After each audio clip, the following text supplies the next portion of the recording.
Hello?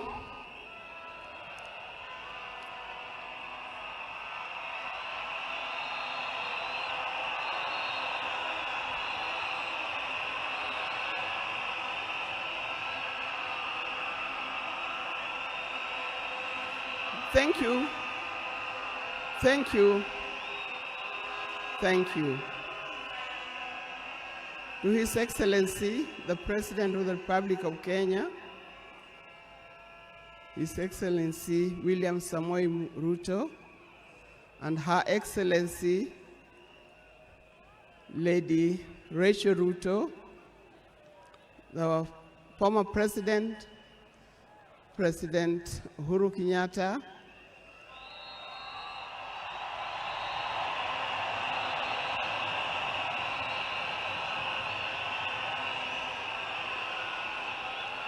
the visiting president,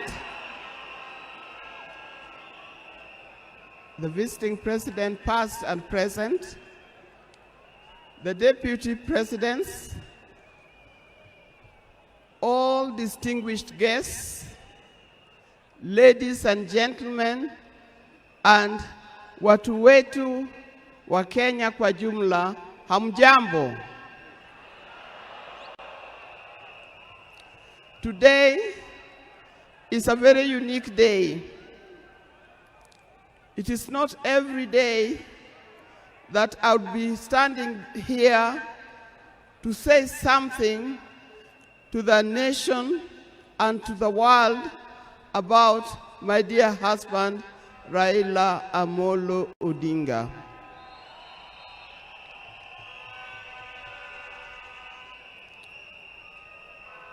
For those who don't know me, I've got a very long name. They call me Canon Dr. Idah Betty Odinga EST. Now, these names don't just come like that, but they are names that are given. I cannot forget the name that the public has given me, called Min Pin.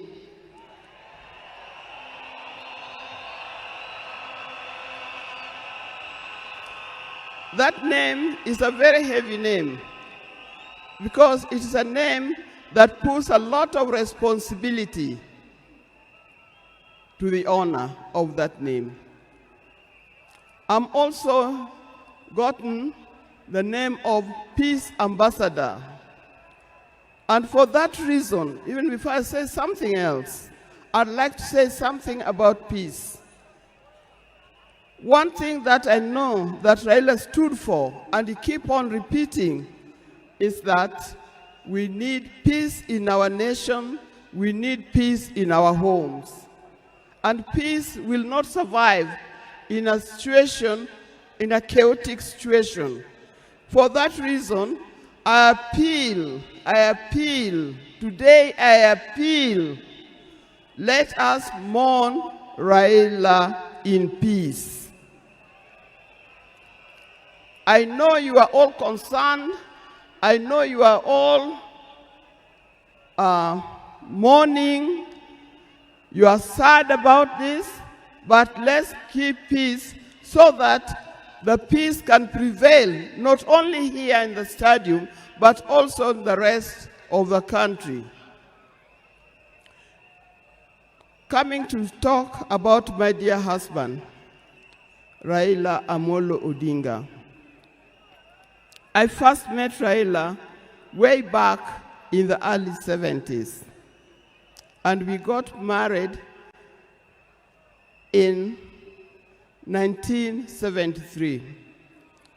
For that reason, I've lived with this man for 52 years.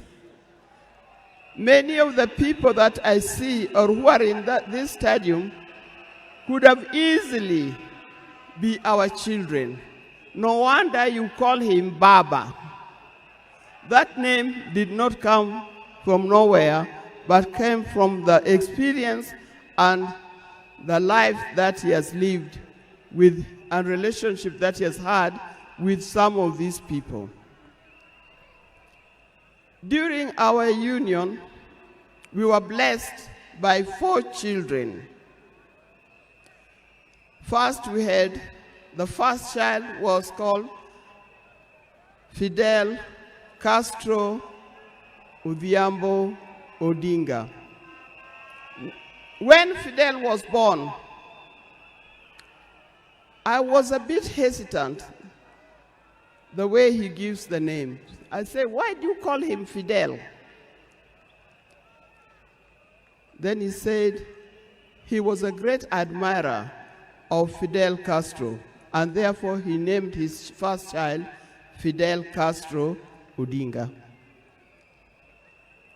Later, we had the second child, Rosemary,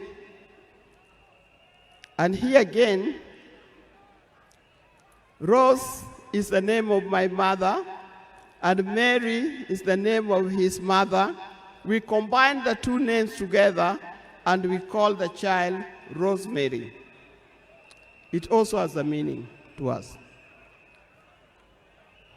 When it came to the third one, and he named after his best friend and his cousin called Raila Kembo, with whom they shared the name. So we ended up with Raila Oginga Odinga. Last, there was a big gap, and I'll explain to you. Last came the 4th child. The 4th child, when I went to the hospital, and you know those mothers, you end up somewhere in labor ward. And I was watching the television. And on the television, that's the time when Nelson Mandela had come out of prison. It was he's been there for 27 years. Raila also had been in prison, but that's not why we named her Winney. And I was watching the television, I could see Nelson Mandela and Winnie Mandela holding hands as Mandela walked out of the gates of the prison. By then, I didn't know what kind of child I was going to get. But then I said, if it's a boy, we'll name him Wilson Mandela. But if it's a girl, will be Winnie Mandela. And therefore, Winnie Mandela arrived. And that's the 4th child. I see, when you look at this naming of the children, I know these days you can name your child anything that you want, but I'll appeal to those who are still having babies. Give your child a meaningful name, because you name them people you never saw, you never heard of, simply because it saw the name written somewhere. There's nothing wrong with giving our children the names of the people who in our lives we think are the heroes. Our life was not smooth life. Just like any other family, there's been ups and downs. But as we continue living together, we've learned how to cope, because we all have weaknesses and strengths. We learned to talk straight to one another. We learned to speak the truth, and we learned to forgive and move on. Now, that forgiving spirit was not only in the home, but is something that has spread to the Kenyan.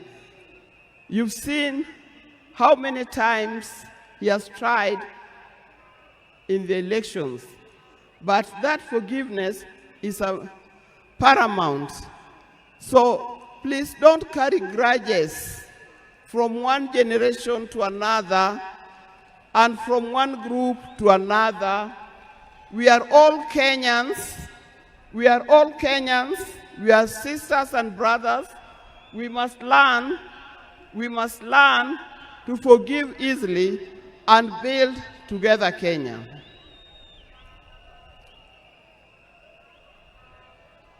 Towards the end, I'll not say everything. I would like to say everything, but time would not allow. And a span of 52 years is not a short time. I hope that when I get another opportunity on Sunday, I'll be able to say more. But one thing that he kept on repeating to me is that we must urge Kenyans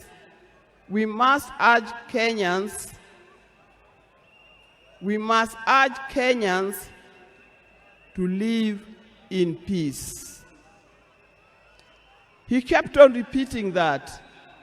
We must repeat it to our Kenyans. We live in peace.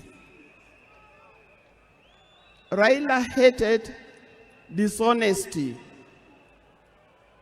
He hated dishonesty. He hated greed.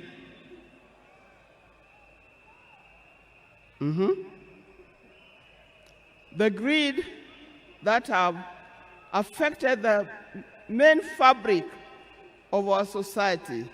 The greed that leads to stealing from the public coffers. The greed that leads to corruptions. That's the kind of thing that Raila would not have liked to see.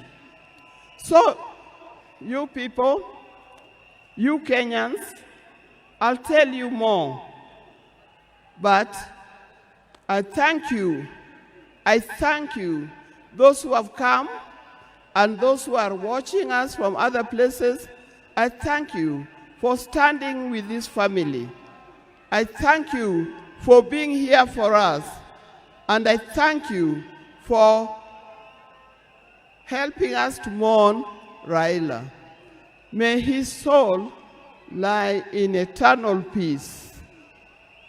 And for the people of Kenya, I wish you well, thank you, and may God bless you. Thank you.